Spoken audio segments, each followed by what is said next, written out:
ever wondered how a business broker decides what your company is worth? It's not guesswork, it's a process. And if you're thinking about selling, understanding that process is very critical. So let's be clear first. Valuing a business is not like valuing a house. With real estate, you pull comps from the neighborhood, but with businesses, no two are exactly alike. Industries, margins, customer bases, and growth opportunities all change the equation. That's why brokers use a mix of financial analysis, multiples, and market factors to land a fair market value, what a willing buyer and a willing seller would accept. So the foundation is cash flow, specifically something called seller discretionary earnings, or SDE. That tells us how much money a full-time owner could realistically take out of the business each year. Here's an example.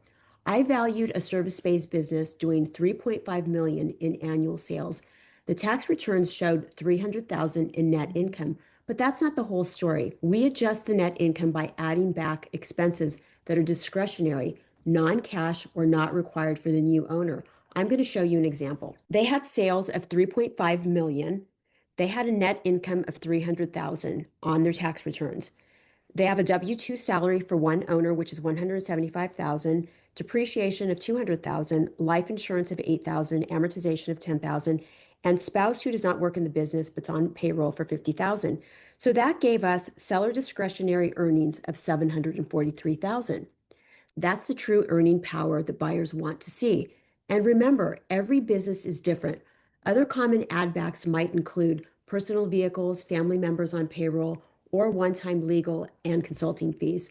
The broker's job is to identify and justify them so that buyers and lenders can see the full picture. The next part is we have the SDE, and now we want to apply a market multiple. For service-based businesses like this one, let's use a 2.7 of SDE. That puts the business at about 2 million in value. In other words, 743,000 in the seller discretionary earnings times the 2.7, that's a little bit over 2 million.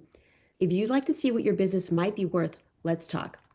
Don't forget to hit subscribe. We talk every week about selling businesses, increasing your profit, and setting you up for retirement or your next move.